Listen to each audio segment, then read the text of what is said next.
कलकत्ता के आरज़ी अस्पताल की ट्रेनी डॉक्टर के साथ रेप और कत्ल के इल्ज़ाम में गिरफ्तार कोलकाता पुलिस का सिविक वॉलंटियर संजय रॉय वारदात से पहले किसी जोगी की तरह अपने शिकार की तलाश में घूम रहा था।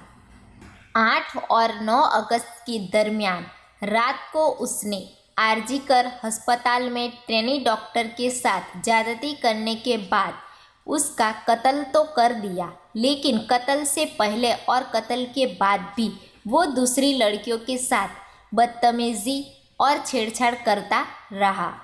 रॉय को गिरफ्तार करने के बाद सीबीआई ने जब पिछले 24 घंटे की उसकी हरकतों की स्कैनिंग शुरू की तो उसके बारे में ऐसी जानकारियां निकलकर सामने आई जिन्होंने जांच अधिकारियों को भी सन्नाटे में डाल दिया। 8 और 9 अगस्त के दौरान संजय रॉय अलग अलग वाहनों से कुल 4 बार आरज़ी अस्पताल के अंदर गया था। इनमें से 3 बार तो वो अस्पताल के अंदर घूम फिर कर राउंड लगाकर बाहर निकल आया, लेकिन चौथी और आखिरी बार जब वो अस्पताल से बाहर निकला तब तक उसके हाथों ट्रेनी डॉक्टर का रेप और कत्ल हो चुका था। लेकिन बात इसके आगे भी है। तफ्तीश में पता चला है कि संजय रॉय वारदात वाली रात अस्पताल के पास ही एक रेड लाइट एरिया में भी गया था और वहां लौटते हुए उसने रास्ते में भी एक लड़की से छेड़छाड़ी की थी। यहाँ तक कि रेप और कत्ल की वारदात के बाद भी उसने एक महिला को फ़ोन किया और उसके साथ भी उसका व्यवहार एक परवटन यानी सिरफिरे की तरह ही रहा। 8 अगस्त को आरज़ी अस्पताल में 4 बार चक्कर लगाने के दौरान संजय रॉय एक बार अपने एक और सिविक वॉलंटियर दोस्त के साथ अस्पताल में अंदर गया।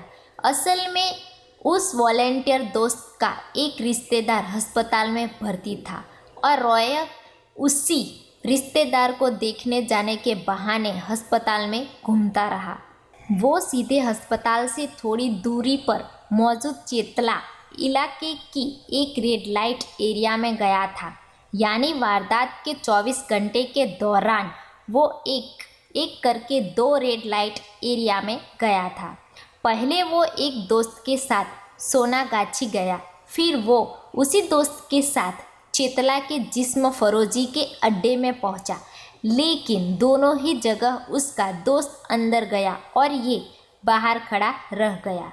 लौटते हुए रास्ते में एक लड़की से छेड़खानी की, आधी रात को डॉक्टर का रेप और मर्डर किया और फिर से एक महिला को कॉल कर उससे भी बदतमीजी की। संजय रॉय की इन हरकतों को देखकर ही ये साफ है कि उसके दिमाग पर लड़कियों के करीब आने और उससे ज्यादती करने का फितूर किस हद तक हावी था कि वो एक के बाद एक लगातार उन्हें अलग अलग तरीकों से टारगेट कर रहा था। रेप और मर्डर के मामले में जब संजय रॉय को गिरफ्तार करने के बाद सीबीआई ने उसकी क्राइम कुंडली निकाली तो उससे रॉय के बारे में और भी हैरान कर देने वाली बातें पता चली। साफ हुआ कि संजय रॉय पर इसके अलावा पहले भी महिला और लड़कियों के साथ छेड़छाड़ के इल्ज़ाम लग चुके हैं। यहाँ तक कि उसके अपने ही मोहल्ले में भी कई लड़कियों से बदतमीजी की है और तो और वो अपने ही इलाके में हफ्ता वसूली भी करता था।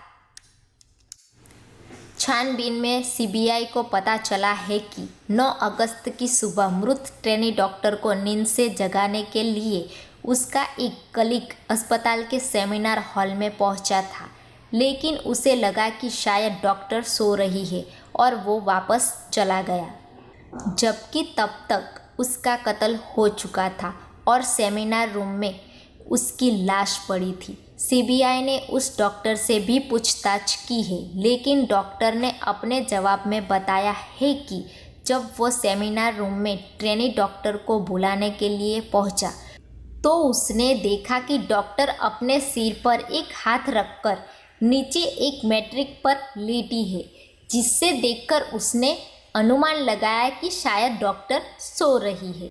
लेकिन सवाल ये भी है कि जिस तरह से ट्रेनी डॉक्टर की लाश सेमिनार रूम में पड़ी थी, क्या उससे देखकर किसी को ऐसा धोखा भी हो सकता है? तो इसके जवाब में डॉक्टर ने कहा कि लाश के पास ही एक बेच भी रखी थी। उसके लौट से उसने डॉक्टर को देखा और उसे लगा कि वो सो रही है। यानी ये साफ है कि कत्ल के बाद आरोपी ने पीड़ित डॉक्टर का हाथ इस तरह से उसके सिर पर रख दिया, जिससे देखकर ये लगे कि वो सो रही है। यानी सीन ऑफ क्राइम को वारदात के बाद अपने तरह से फैब्रिकेट करने की कोशिश की गई।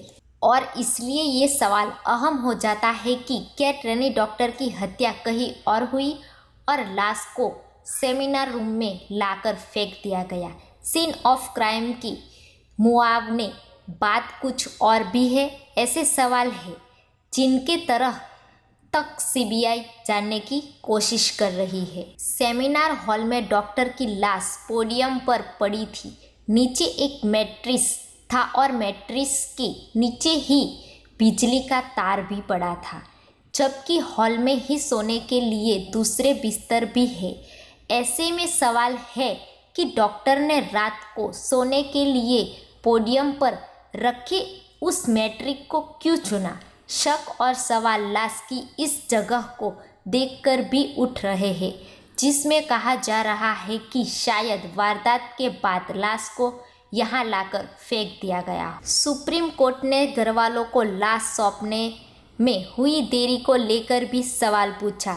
जस्टिस चंद्रचूड़ ने पूछा कि घरवालों को शव कब सौंपा गया, तो एडवोकेट सिंबल ने बताया कि रात 8:30 बजे के करीब। इस पर कोर्ट ने कहा कि यानी एफआरआई अंतिम संस्कार के भी 3 घंटे बाद रात 11:15 बजे दर्ज हुई। सुप्रीम कोर्ट रेप और कत्ल की इस वारदात को लेकर कितना गंभीर है, इसका अंदाजा इस बात से लगाया जा सकता है